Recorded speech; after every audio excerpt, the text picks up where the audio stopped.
Indonesia dikenal dengan keberagaman suku dan budayanya. Suku-suku di Indonesia sebenarnya telah ada jauh sebelum penjajah masuk ke tanah air. Setelah penjajah masuk, seluruh rakyat Indonesia tentu saja berusaha mempertahankan tanah air mereka. Tak terkecuali mereka suku-suku atau masyarakat asli di tiap daerah. Nah, ada sejumlah suku di tanah air yang sangat ditakuti oleh penjajah. Siapakah mereka? Inilah 4 suku yang paling ditakuti Kompeni Belanda di masa penjajahan. Suku Dayak. Saking ditakutinya, Kompeni Belanda memberi julukan pasukan hantu kepada para ahli perang dari suku Dayak. Julukan itu ternyata karena kemampuan perang orang-orang Dayak yang mengerikan. Suku Dayak adalah suku yang diketahui tinggal dan melakukan aktivitas di dalam hutan. Inilah alasannya mengapa Belanda sulit menaklukkan orang-orang Dayak, selain karena menguasai medan. Menurut pasukan Belanda, orang-orang Dayak memiliki kemampuan berkamuflase yang sangat hebat ketika berada di hutan. Tidak hanya itu, orang-orang Dayak juga dikenal memiliki kemampuan bertarung yang handal. Selain hebat dalam bertarung jarak dekat menggunakan mandaunya, suku Dayak juga lihai bertarung jarak jauh menggunakan sumpit tiup yang beracun. Konon, mandau Dayak itu mampu terbang sendiri dan mencari musuh. Sementara sumpit tiup itu tak kalah mematikannya dengan senapan sniper milik mereka. Karena di ujung sumpit itu telah diolesi racun dari getah ireng. Suku Buton. Konon, satu-satunya wilayah yang tidak dijajah oleh Belanda adalah Buton, Sulawesi Tenggara. Dulunya, sebelum Indonesia ada, Buton lebih mirip negara monarki karena memiliki pemimpin atau raja, perdana menteri, tentara dan rakyat sendiri. Kerajaan Buton sejak dulu dikenal sebagai kerajaan yang sangat kuat. Pada abad pertengahan ketika penjajah dari Belanda dan Portugis melakukan ekspansi ke Maluku untuk menjadi rempah-rempah, Buton dianggap wilayah yang strategis. Sebelum tiba di Maluku, kapal-kapal mereka akan singgah ke Buton terlebih dahulu.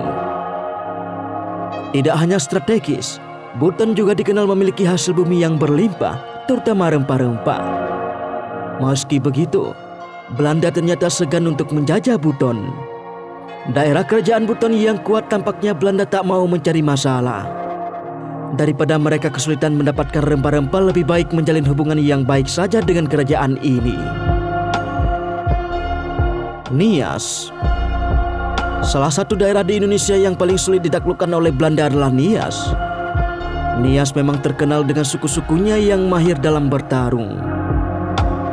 Wilayah yang paling sulit ditaklukkan di Nias adalah Kabupaten Nias Selatan, tepatnya di Orahilifau, benua Raja Lahelu Ufau, yang secara administratif kini dikenal sebagai Desa Orahilifau di Kecamatan Vanayama, Kabupaten Nias Selatan. Belanda harus menelan kekalahan berkali-kali saat melawan petarung-petarung dari Nias. Tak terhitung jumlahnya berapa kali orang-orang dari suku Nias Selatan berhasil mengusir Belanda dari tanah kelahiran mereka. Hingga akhirnya Belanda memberi julukan kepada Lahelu sebagai pengusir orang-orang Belanda.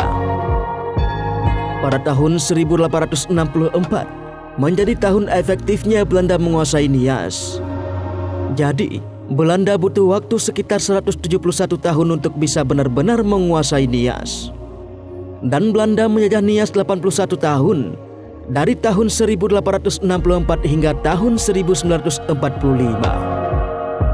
Bukan 350 tahun sebagaimana anggapan selama ini. Suku Batak.